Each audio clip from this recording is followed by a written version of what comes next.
कि यदि न ही भोग के वो त्याग और तपस्या का जीवन, अगर तपस्या का जीवन अपन अपना लेते हैं भोग को त्याग कर पूरी तरह, तो इससे भी मन में क्या होता है कि अहंकार उत्पन्न हो जाता है। जब अहंकार उत्पन्न होता है तो मानव का विनाश हो जाता है। इसलिए कवित्री कहती है कि सम खा तभी होगा संभावी। क्या कहती है कि तू भोग और त्याग के मध्य अर्थात मध्यम मार्ग को अपनाना है। सम खा तभी होगा संभावी। सम खा, सम बनने की कह लेती है। सम का अर्थ यहाँ क्या होगा कि जो सांसारिक भोग विलास है और हम जो त्याग करते हैं उस दोनों के बीच का रास्ता अपनाना है, तभी क्या होगा कि हम संभावी बनेंगे। कवित्री फिर कहती है क्या कि इंद्रियों पर उचित संयम रखे, तभी तू सुख दुख और भोग त्याग के बीच समान भाव से रहना सीखेगा। और फिर कहती है कि खुलेगी साकल बंद द्वार की। कवित्री कहती है कि इसी सम मनोदशा में, इसी सम मनोदशा से प्रभु भक्ति के द्वार खुलेंगे और तेरा प्रभु से मिलन होगा। आज इतना ही वाक्य के विषय में पढ़ेंगे। दूसरे वाक्य में संत कवित्री ललद्यत कहती है कि खा खाकर कुछ पाएगा नहीं, खा खाकर कुछ पाएगा नहीं, न खाकर बनेगा अहंकारी। सम खा तभी होगा संभावी, सम खा तभी होगा संभावी, खुलेगी साकल बंद द्वार की। अब देखिए कुछ शब्द हैं उसके बारे में समझ ले। न खाकर बनेगा अहंकारी का अर्थ होता है घमंडी। और सम, सम खा, तो सम का यहाँ पर क्या होगा कि हम अपने अंतःकरण और बाह्य इंद्रियों पर संयम रखे।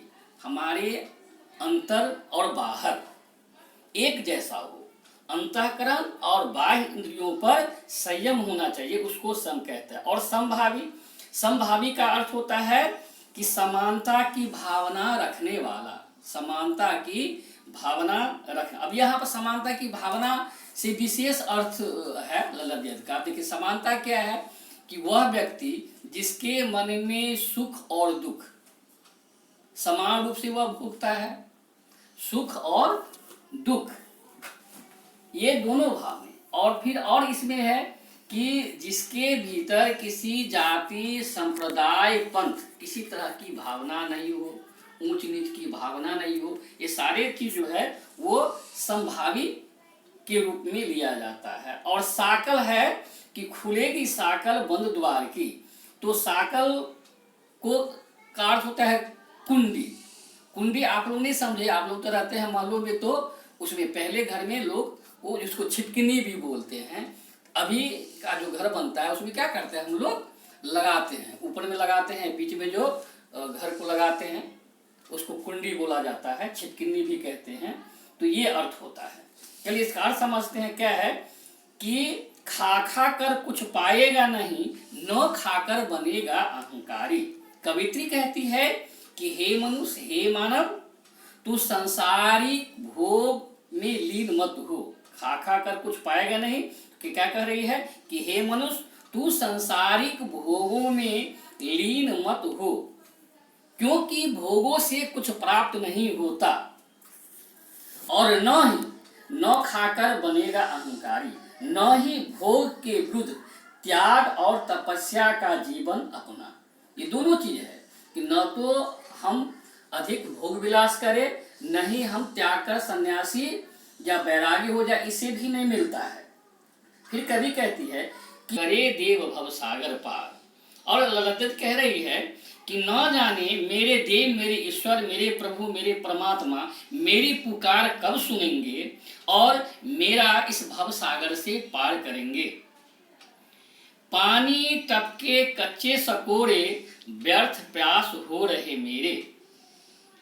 तो कच्चे सकोरे अपने आप होगा कि कच्चे मिट्टी का बना बर्तन, कच्चे धागे से बने बर्तन में पानी बूंद बूंद कर प्रतिदिन नित्य गिर रही है। आप कच्चे बर्तन बना ले, उसमें पानी डाल देंगे तो वो रिश्ता रहता है पानी।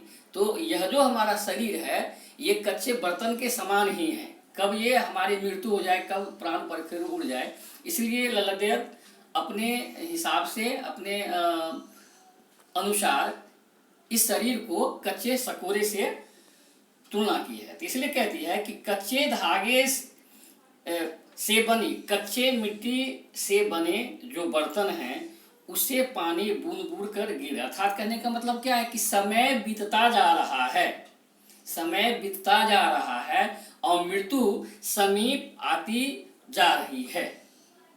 जी में उठती रह रहू, घर जाने की चाह है घेरे।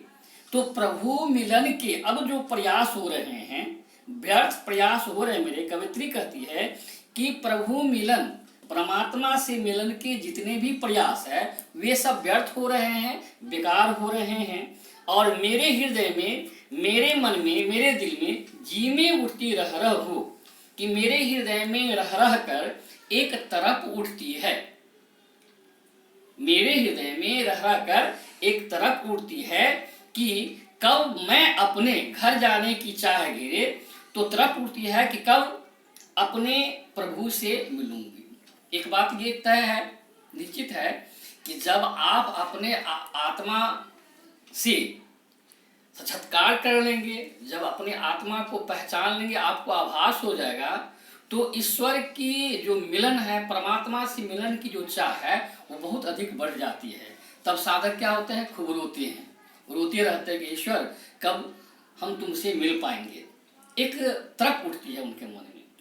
तो कह रही है कि घर जाने की चाह है घेरे, और मैं अपने घर अर्थात परमात्मा का जो घर है, परमात्मा लोक जो है, उसमें जाना चाहती है कि कब हम वहाँ जाए। और यह जो सांसारिक दुख सुख है, यहाँ जो कष्ट है, इससे हमें मुक्ति मिल जाएगी। या मुक्ति का अर्थ यहाँ होता है कि अपने आप को नहीं पहचानेंगे, अपने अंतर को नहीं टटोलेंगे, तब तक ईश्वर को हम नहीं प्राप्त। बाकी और जो भी चीज़ है इस धरती पर ईश्वर प्राप्ति के लिए विभिन्न तरह के जो क्रिया कर्म लोग करते हैं, वो सारे के सारे ढोंग है, ईश्वर कभी मिलता नहीं है। वह व्यक्ति जो अपने अंतरात्मा को झोलता है, अपनी आत्मा को पहचानता है साधना कर, तो जब उसे आभास हो जाता है, आत्मा के प्रकाश से वह साक्षात्कार कर लेती है, तब हम परमात्मा को पहचानते हैं। बिना अपने अंतर में झांके हुए, अपनी आत्मा को पहचाने हुए हम परमात्मा को नहीं पहचान सकते। इसीलिए इस बात पर ललदिया का बहुत जोर है कि पहले आप अपने आप को पहचानो तो स्वयं परमात्मा को पहचान जाओगे। बाकी सारा का सारा ढोंग है, बाहरी दिखावा है। चलिए अब हम लोग बाक इनके चार है, चार पंक्तियों का है, तो हम लोग पहला बाक पढ़ेंगे। रस्सी कच्चे धागे की खींच रही मैं नाव, जाने कब सुन मेरी पुकार, करे देव भव सागर पार। रस्सी कच्चे धागे की खींच रही मैं नाव, जाने कब सुन मेरी पुकार, करे देव भव सागर पार। पानी टपके कच्चे सकोरे, व्यर्थ प्यास हो रहे मेरे, जी में उठती रह रहू, घर जाने की चाह है। ये चार पंक्ति है।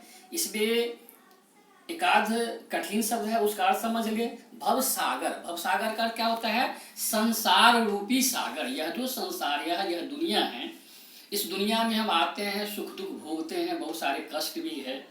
तो लोग को जब कष्ट होता है तो सोचता है कि कब हमको इससे मुक्ति मिलेगी। खासकर मरने से पहले कि सभी धर्मों में है कि उसका हिसाब किताब होता है, उसके अनुसार उसे फल मिलता है। तो यह जो संसार है भवसागर, इसे पार पाने के लिए अच्छे ढंग से गुजर जाए इस भवसागर से, तो ईश्वर से लोग प्रार्थना करते हैं। तो भवसागर का क्या होता है, संसार रूपी सागर। और कच्चे सकोरे, कच्चे सकोरे का अर्थ होता है कच्चे धागे का बना रस्सी। लेकिन यहाँ पर कच्चे धागे जो होता है, ये जो जीवन है हमारा, ये जीवन क्या है, क्षणभंगुर है। तो ये क्षणभंगुर है, कमजोर है, इसीलिए इसको कच्चे सकोरे बोला गया है। और फिर हुक है, जी में उठती रह रहा हुक, तो हुक का अर्थ होता है तरफ भेदना, एक दर्द जब ईश्वर से मिलन की चाहत होती है, ईश्वर को प्राप्त करने की चाहत लोगों के मन में होता है, तो एक तरफ उड़ती है ईश्वर के, तो के अंतर में ईश्वर के लिए तरफ है, ईश्वर से मिलन के लिए तरफ है। इसलिए वो कहती है कि रस्सी कच्चे धागे की खींच रही मैं नाव, रस्सी कच्चे धागे की खींच रही मैं नाव, जाने कब सुन मेरी पुकार, करे देव भव सागर पार। अन्य संत कवियों की भांति उनके काव्य में भी प्रभु मिलन की गहरी तरफ है।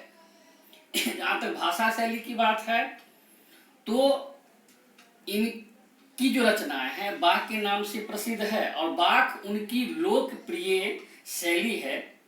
उन्होंने 14वीं सदी में जितनी सरल हिंदी में कविता लिखी, यह भी एक आश्चर्यजनक बात है। उनकी कविता में न संस्कृत शब्दों का बोझिल है, न अरबी फारसी का दबाव है। वे अत्यंत सरल और अकृत्रिम हिंदी का प्रयोग किया। 14वीं शताब्दी में ही इतने सरल हिंदी में इन्होंने जो वाक्य लिखे, यह हिंदी साहित्य के लिए आश्चर्य की बात है। तो वाक्य के बारे में अब हम लोग वाक्य क्या है इसका सार हम लोग समझ लें। कवित्री अनुभव करती है कि यह जो हमारा जीवन है वह नश्वर है, क्षण भंगुर है, परंतु परमात्मा से मिलन नहीं हो पा रहा है। अतः उसके हृदय में एक तरफ है, एक टीस है, एक दर्द है। मुक्ति का वो बता रही है, ललित बता रही है कि मुक्ति का द्वार तभी खुलता है जबकि मनुष्य न तो पूरी तरह भोग विलासी हो, न ही बहुत बड़ा योग तपस्वी और त्यागी हो। वो दोनों के बीच का रास्ता, मध्यम मार्ग अपनाने के लिए कहती है कि न तो वह विषय ज्यादा भोगी हो और न ही त्यागी हो। हठ योग आदि साधना आता है भक्ति की, लेकिन ये हठ योग जो होता है इसे कुछ प्राप्त होता नहीं है। वह शिव के बारे, अर्थात शिव यहाँ पर कहने का अर्थ है ललित का कि शिव का अर्थ ईश्वर प्रभु। तो वो कहती है कि यह जो शिव है, यह जो ईश्वर है, वह घट घट में है, माने हमारे शरीर, घट माने शरीर होता है, शरीर में है। और फिर कहती है अपने बात में कि हिंदू और मुसलमान में भेद नहीं होना चाहिए, न हिंदू है न मुसलमान है।